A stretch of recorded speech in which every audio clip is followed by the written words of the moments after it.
SY semester 4ના વિદ્યાર્થી આવકવેરો એટલે કે ઇન્કમ ટેક્સમાં આપણે ત્રીજું ચેપ્ટર ભણીએ છીએ, અન્ય સાધનોની આવક.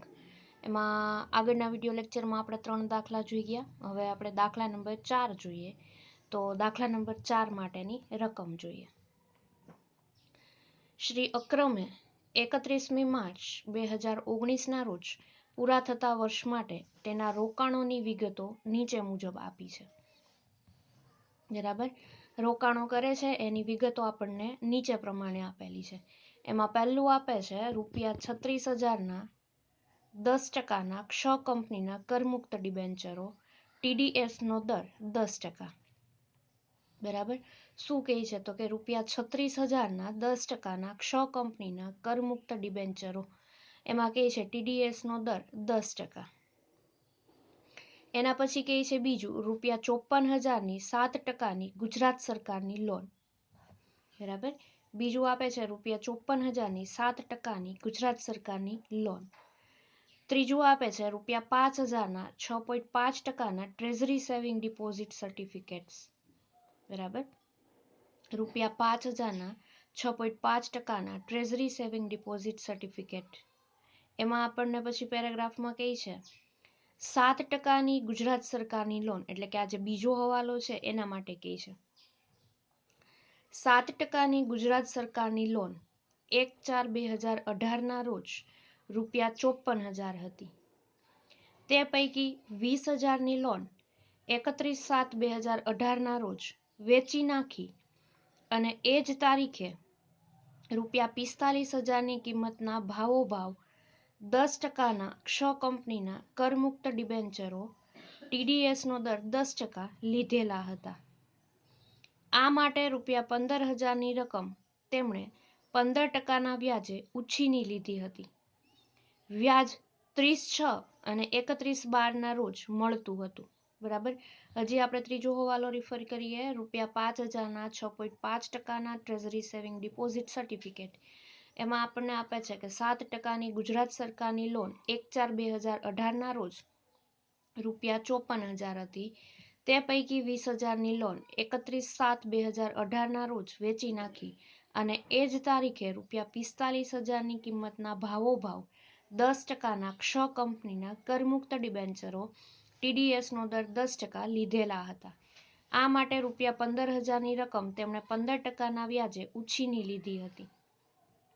વ્યાજ 30/6 અને 31/12ના રોજ મળતું હતું. એના પછી આપે છે ચોથું, વિદેશી કંપનીઓને શેરો પર મળેલ ડિવિડન્ડની આવક ₹12,000. વિદેશી કંપની માટે કહે છે તો વિદેશી કંપનીના શેર પર મળેલું ડિવિડન્ડ હોય એ કરપાત્ર ગણાય. બરાબર, ભારતીય કંપનીના જે શેર હોય એના પર ડિવિડન્ડ છે એ કરમુક્ત છે, પણ વિદેશી કંપનીઓના શેર પર મળેલ ડિવિડન્ડની આવક છે એ કેવી છે? સંપૂર્ણ કરપાત્ર. એટલે આ રકમ છે આપણે લેવાની થાય. વિદેશી કંપનીઓને શેરો પર મળેલ ડિવિડન્ડની આવક ₹12,000. એના પછી આપે છે પાંચમું, પાછલા વર્ષ દરમિયાન નીચે મુજબ ખેતીની આવક મળી હતી. એમાં કહે છે ભારતમાં સ્થિત જમીનમાંથી ₹85,000. બરાબર, જમીનની આવક છે, ભારતમાંથી જમીનની આવકમાંથી પૈસા આપણને આવક મળી હોય તો એ કેવી છે? કરમુક્ત, એટલે એ આવે નહીં. અને બ આપે છે પરદેશમાં સ્થિત જમીનમાંથી ₹3,25,000. બરાબર, પાછલા વર્ષ દરમિયાન નીચે મુજબ ખેતીની આવક મળી હતી. એમાં અ આપે છે ભારતમાં સ્થિત જમીનમાંથી ₹85,000. બ આપે છે પરદેશમાં સ્થિત જમીનમાંથી ₹3,25,000. આકારણી વર્ષ 2019-20 માટે અન્ય સાધનોની આવકના શીર્ષક હેઠળ નીચેની કરપાત્ર આવક નક્કી કરો. બરાબર, આ રકમ ઉપરથી આપણે શ્રી અક્રમની આકારણી વર્ષ 2019-20 માટે કરપાત્ર આવકની ગણતરી કરવાની થાય છે. બરાબર, તો આ રકમ ઉપર ફોકસ કરીએ અને આના પછી આપણે આ રકમ સામે રાખીને દાખલાની ગણતરી શરૂ કરીશું. જોઈ લઈએ, લખવી હોય તો રકમ છે લખી શકાય.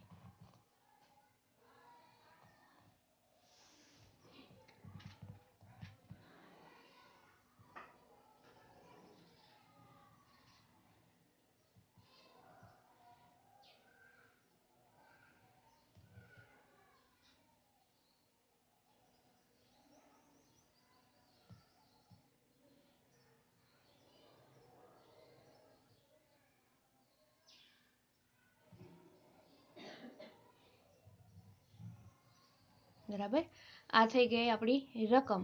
હવે આ રકમ પરથી આપણે દાખલાની શરૂઆત કરીએ. તો આપીએ હેડિંગ આપણે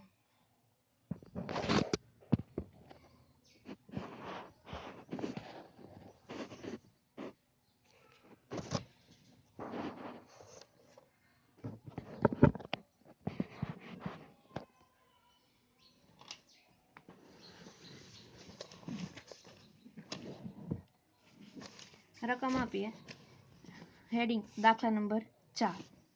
ત્યાં આપીએ શ્રી અક્રમની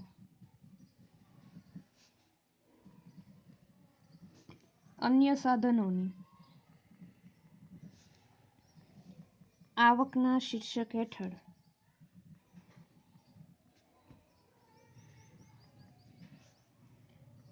કરપાત્ર આવકની ગણતરી. પાછલું વર્ષ થશે 2018 અને 19. આકારણી વર્ષ થશે 2019 અને 20. શરૂઆત કરીએ આપણે એક એક હવાલા લેતા જઈએ. બરાબર,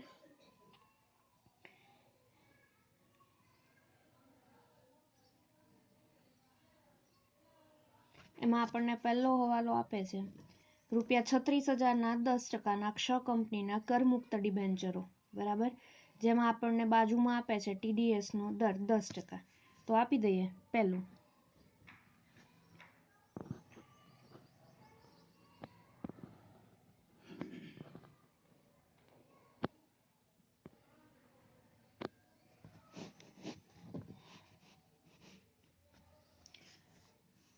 ક્ષ કંપનીના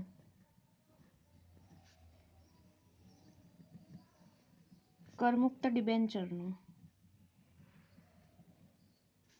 ગ્રોસ વ્યાજ. તો સૌથી પહેલા તો આપણને 36,000ના 10%ના ક્ષ કંપનીના કરમુક્ત ડિબેન્ચરો આપેલા છે. એટલે સૌ પ્રથમ તો આપણે શું કરવું પડશે, તો કે 36,000ના 10% લેખે આપણે વ્યાજની ગણતરી કરીશું. બરાબર, એટલે 36,000 ગુણ્યા 10% કરીએ એટલે 3,600 મળે. અને એના ગુણ્યા આપણને TDS નો દર આપ્યો છે. બરાબર, 10%.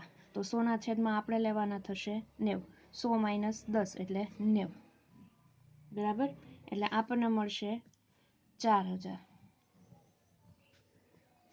અંદરની કોલમમાં લખી શકો અને ડાયરેક્ટ બહારની કોલમમાં પણ લખી શકો. પછી હજી આપણને એવું કીધું છે કે ત્રીજા હવાલા છે એમાં આપણને જે 45,000ની કિંમતના ભાવોભાવ 10%ના ક્ષ કંપનીના કરમુક્ત ડિબેન્ચરો લીધેલા હતા. અને આ માટે ₹15,000ની રકમ તેમણે 15%ના વ્યાજે ઉછીની લીધી હતી. તો સાથે સાથે એ હવાલો આપી દઈએ બીજો. ક્ષ કંપનીના નવા ખરીદેલા કરમુક્ત ડિબેન્ચરનું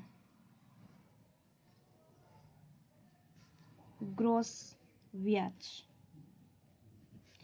અને તારીખ આપવી પડશે આપણે 31/12/2018ના રોજ. 6 માસનું વ્યાજ આપવું પડશે, કારણ કે આપણને એવું કહે છે કે વ્યાજ છે એ 30/6 અને 31/12ના રોજ આપણે લીધી હતી. અને જો 31/7/2018ના વેચી નાખે છે અને એ જ તારીખે 45,000ની કિંમતના ભાવોભાવ 10%ના ક્ષ કંપનીના કરમુક્ત ડિબેન્ચર લઈ લે છે. બરાબર, એટલે આપણે 6 માસનું વ્યાજ આપવું પડશે. તો સૌથી પહેલા તો આપણે ગણતરી કરવી પડશે 45,000ના 10%. બરાબર, એના છેદમાં આપણે ગ્રોસિંગ અપ કરવું પડશે 100ના છેદમાં 90. અને આપણે આપવાનું છે 6 મહિનાનું વ્યાજ એટલે 6ના છેદમાં 12. બરાબર, થશે 2,500. જો અહીંયા એવું કહે છે કે 31/7/2018ના રોજ વેચી નાખી હતી. બરાબર, ગુજરાત સરકારની જે લોન હતી ને એના બદલામાં એ જ તારીખે ₹45,000ની કિંમતના ભાવોભાવ 10%ના ક્ષ કંપનીના કરમુક્ત ડિબેન્ચરો TDS નો દર 10% લીધેલા હતા. બરાબર, અને આ માટે ₹15,000ની રકમ તેમણે 15%ના વ્યાજે ઉછીની લીધી હતી.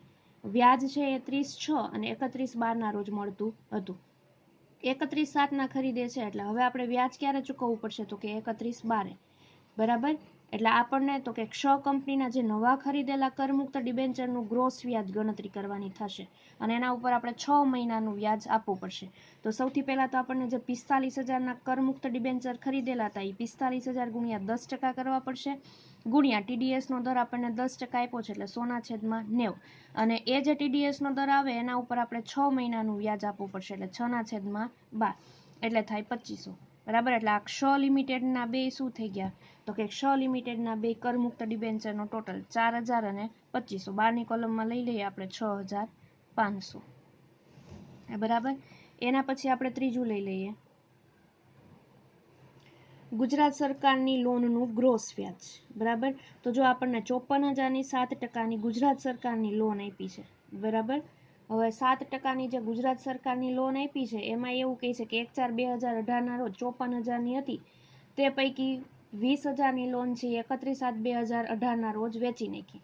એટલે 54,000 માઇનસ 20,000 કરીએ એટલે પહેલાં આપણે 54,000 ઉપર 6 માસનું વ્યાજ ચૂકવવું પડશે અને પછી 20,000 પૈકી છે એ વેચી નાખે છે તો બાકી 50,000 માઇનસ 20,000 કરીએ એટલે 34,000 ઉપર પાછું 6 મહિનાનું આપવું પડશે. તો આપી દઈએ પહેલાં ગુજરાત સરકારની લોનનું ગ્રોસ વ્યાજ, બરાબર.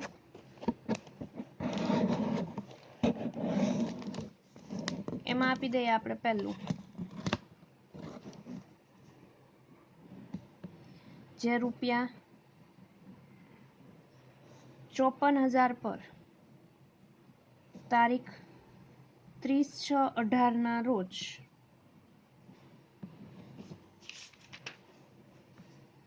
6 માસનું વ્યાજ, એટલે એના ઉપર થશે 54,000 ગુણ્યા 7%ની ગુજરાત સરકારની લોન છે અને ગુણ્યા 6/12. TDSનો દર આપણને આપેલો નથી એટલે TDSનો દર કરવાનો થશે નહીં, બરાબર. એટલે આપણને મળશે 1,890.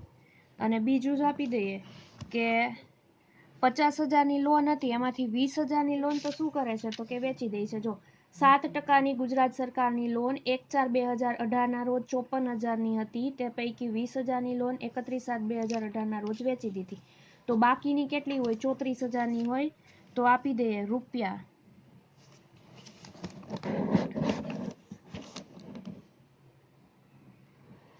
34,000 પર, અને આ 34,000 કઈ રીતે આવ્યા તો 54,000 માઇનસ 20,000, બરાબર. 34,000 પર તારીખ 31/12/2018ના રોજ 6 માસનું વ્યાજ, એટલે ત્યાં થશે 34,000 ગુણ્યા 7%. TDSનો દર કંઈ આપેલો નથી એટલે આપણે TDS કરીશું નહીં. 6 માસનું વ્યાજ એટલે આપણને મળશે 34,000 ગુણ્યા 7% ગુણ્યા 6/12 એટલે 1,190. બેયનો ટોટલ કરી લઈએ, બહારની કોલમમાં લઈ લઈએ 3,080, બરાબર. અને એના પછી આપણે ત્રીજો વ્યવહાર જોઈએ, ચોથો વ્યવહાર જોઈએ. ચોથા વ્યવહારમાં એવું કહે છે કે વિદેશી કંપનીઓને શેરો પર મળેલ ડિવિડન્ડની આવક ₹12,000. તો એ આવશે જો ભારતની કંપનીના શેર હોય તો એના પરનું ડિવિડન્ડ છે એ કેવું છે સંપૂર્ણપણે કરમુક્ત, પણ અહીંયા જે વિદેશી કંપનીઓ છે, બરાબર, એના શેરની ડિવિડન્ડ ગણતરી કરવાની થશે.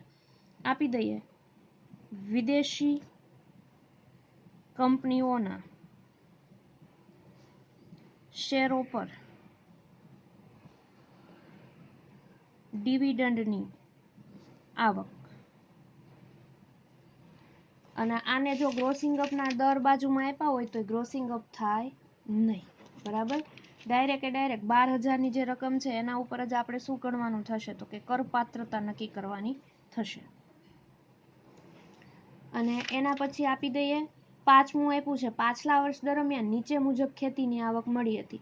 એમાં ભારતમાં સ્થિત જમીનમાંથી ₹85,000 મળ્યા હતા. તો ભારતમાંથી સ્થિત જમીનની આવક છે હંમેશા કેવી છે કરમુક્ત. પણ જે પરદેશમાંથી જમીનમાંથી આવક મળી છે 3,25,000ની એ કરપાત્ર થશે, બરાબર. તો આપી દઈએ પરદેશમાં સ્થિત ખેતીની જમીનમાંથી આવક, અને એ કેટલાની છે તો કે 3,25,000ની, બરાબર. આના સિવાય હવે કાંઈ હવાલા નથી. તો બધાનો ટોટલ કરીએ અને ત્યાં આપી દઈએ આપણે ગ્રોસ વ્યાજ, બરાબર. ગ્રોસ વ્યાજ કેટલો ટોટલ થશે તો કે 6,500, 3,080, 12,000 અને 3,25,000. એટલે આપણને મળશે 3,46,580. એમાંથી બાદ ખાસ કપાત, અને એ કપાતમાં આપણને મળશે, જો ક્ષ કંપનીના જે નવા ખરીદેલા ડિબેન્ચર હતા, બરાબર, એના કરમુક્ત ડિબેન્ચર માટે લોનનું વ્યાજ, અને ત્યાં આપણે કેટલા હતી તો કે 15,000ની લોન લીધી હતી. કેટલાની તો કે 15%ની, બરાબર. અને ક્યારે લીધી હતી તો કે જો આપણને છેલ્લા પેરેગ્રાફમાં કહે છે કે આ માટે આખો હવાલો જોઈએ આપણે 7%ની ગુજરાત સરકારની લોન 1/4/2018ના રોજ 54,000ની હતી. તે પૈકી 20,000ની લોન છે 31/7/2018ના રોજ વેચી દીધી હતી, બરાબર. અને એ જ તારીખે 45,000ની કિંમતના ભાવોભાવ 10%ના ક્ષ કંપનીના કરમુક્ત ડિબેન્ચરો હતા, એ ટીડીએસનો દર 10% હતા, એ લીધેલા હતા. અને આ માટે 15,000ની રકમ તેમણે 15%ના વ્યાજે ઉછીની લીધી હતી, બરાબર. તો અહીંયા 31/7/2018ના વેચી નાખે છે, તો 8મા મહિનાથી જે આ ખરીદી કરે છે, બરાબર, લોન છે એની, તો 8, 9, 10, 11, 12, 1, 2 અને 3 આપણું વાર્ષિક હિસાબી વર્ષ પૂરું ક્યારે થાય તો કે ઉપર લખ્યું જ છે અક્રમે 31મી માર્ચ. એટલે આપણે અહીંયા 8 મહિનાનું વ્યાજ આપવાનું થશે, બરાબર.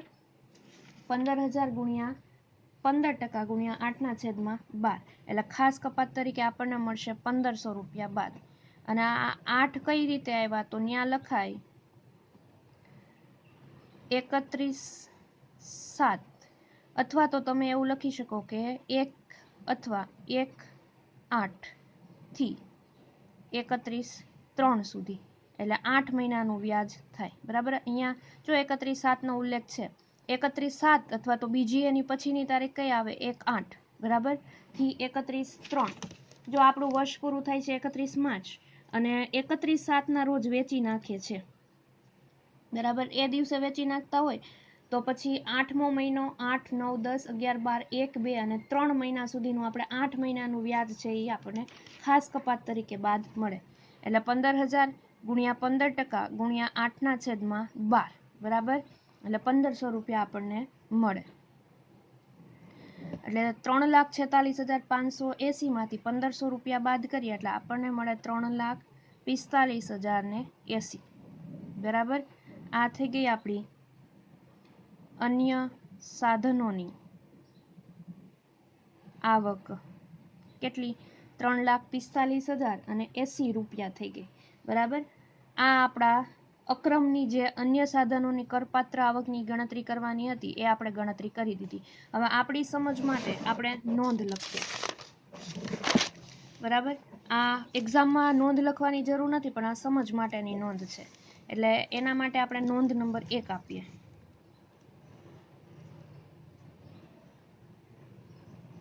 બરાબર. કે જો ભારતમાં સ્થિત જમીન હોય, ભારતમાં સ્થિત ખેતીની જમીનમાંથી મળેલ આવક કરમુક્ત આવક છે, બરાબર. અને એના પછી બીજી નોંધ આપી દઈએ કે આપણે જો ટ્રેઝરી સેવિંગ સર્ટિફિકેટ માટે આપણને કીધું હતું, ત્રીજો હવાલો કે ₹5,000ના 6.5%ના ટ્રેઝરી સેવિંગ ડિપોઝિટ સર્ટિફિકેટ, બરાબર.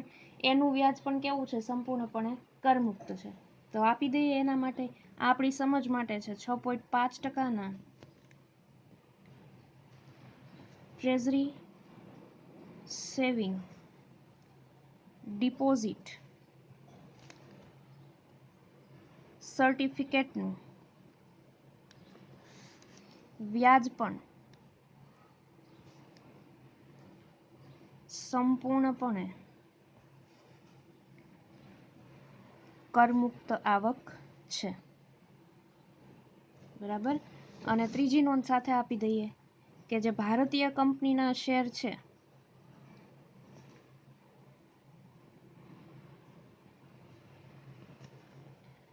શેરોનું ડિવિડન્ડ છે કરમુક્ત છે, પરંતુ વિદેશી કંપનીઓના શેરોનું ડિવિડન્ડ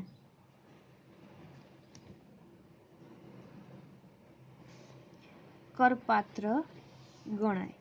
એટલે જો આપણે 12,000ની જે વિદેશી કંપનીના શેરોની આવક હતી એ આપણે લઈ લીધી, બરાબર. ભારતમાં જે કંપનીના શેર છે એનું ડિવિડન્ડ કરમુક્ત છે, પણ વિદેશી કંપનીના શેર છે એનું ડિવિડન્ડ છે એ કરપાત્ર ગણાય. આ આપણે 3 નોંધ ખાસ રાખીશું. નોંધ છે આપણી સમજ માટે છે, દાખલાની સમજ માટે, બરાબર. હવે આના પછી આપણા આગળના વિડીયો લેક્ચરમાં આપણે દાખલા નંબર 5 જોઈશું, બરાબર. પણ એક ખાસ ધ્યાન રાખવાનું કે આપણે જે 6 મહિનાનું કે 8 મહિનાનું વ્યાજ કઈ રીતે ગણતરી કરી, તો એ કઈ રીતે ગણતરી કરવાની થાય. છેલ્લા આપણે 15,000 ગુણ્યા 15% ગુણ્યા 8/12 કર્યું, બરાબર. એટલે કરમુક્ત આપણને કેટલા મહિનાનો, તો કે 8 મહિનાનું વ્યાજ મળશે, એટલે આપણે 8 ગણતરી કરી, બરાબર. અને નીચે ઉલ્લેખ લખ્યો છે આપણે તારીખનો, એટલે એ ખાસ જોવું. અહીંયા આપણે દાખલા નંબર 4 પૂર્ણ કરીએ છીએ. આવતા લેક્ચરમાં આપણે દાખલા નંબર 5ની શરૂઆત કરીશું.